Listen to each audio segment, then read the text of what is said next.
let's pour myself an invisible tea. Hi there, I'm Jackie of Potterween, and welcome to the channel. It's so great to have you. Today is October 1st, and we are starting off this YouTube channel talking about items that are prompts taken from my photo challenge that I'm hosting on Instagram. So today is the sorting hat. This raggedy old hat is very, very smart and intelligent, has seen and been exposed to a lot. I believe it's over 1,000 years old. I could be wrong, but I'm pretty sure it's an old hat. It's not something that can be easily destroyed. You can't destroy it with fire. Fire! You're on fire! I'm not even sure, can it be destroyed? That's a whole other question, I'm not sure.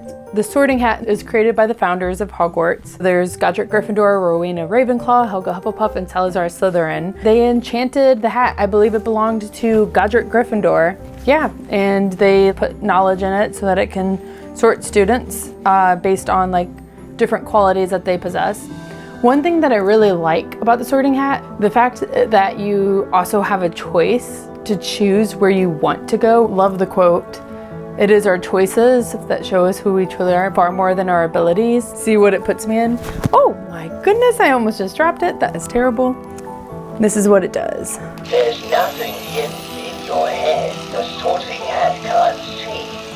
So try me on and I will tell you where you ought to be. Ravenclaw! Gryffindor! Slytherin! Hufflepuff! Cunning! True! Let's see. Slytherin! I think it just put me in Slytherin. Oh, interesting. So it actually does sort you. Aesthetically, it's really cool to like have on a shelf or something because it looks very much like the one in the movies. I think there's a newer version where the hat tip actually goes down. And I think in the newer version that the mouth actually moves with the words. I'm really glad to have this in my collection. This is being filmed in September. It's actually September 27th. This morning we all found out that Dame Maggie Smith passed away at the age of 89. I feel like the world is a little bit, like a great light has gone out. Like the world's a little bit lesser for not having her in it. So this piece, I will eventually super glue this back on, but I also find it very hard to find the time. This is modeled off of Maggie Smith's portrayal of Minerva McGonagall from the first Harry Potter film. Out of all of the UNESCO, I feel like this is definitely one of my favorites. Like it even has her brooch. I don't know if it's the color, like the green. The robes were just so much more fantastical, all the way down to the fancy hats that they wore. Fawkes the Phoenix brought the sorting hat to Harry in the chamber, and the sorting hat actually produced the sword of Godric Gryffindor.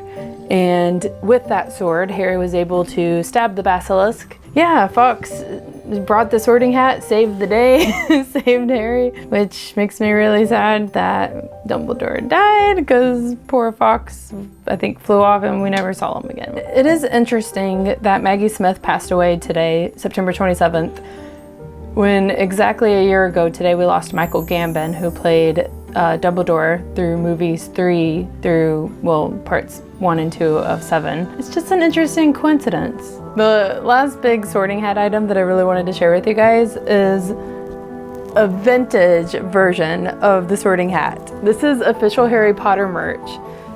This is by Elope. I've only seen one of these pop up once before, I think on Mercari, and I missed out on it then. I don't know if this is the same one or not, but I actually found this one on eBay, and it actually was sold for cheaper than what I had seen it go for on Mercari. So yeah, I now have a vintage sorting hat. Now this is pre-movie merch. I think that in the books, the sorting hat is described as like a raggedy old patched hat, which, I mean, this definitely, you know, fits that bill. I love the face on it, the stitching.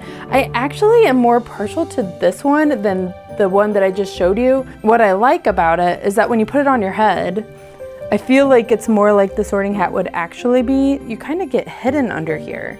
Do you know what I mean? Like, it feels more intimate, like you're gonna be like, I think it's telepathically communicated to you when the sorting hat is talking to you, if it does indeed talk to you.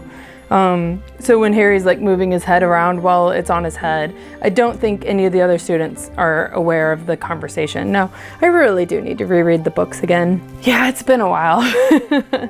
But I have to say that I'm really glad to have this in my collection. I did actually like find the tag. It's deep in here.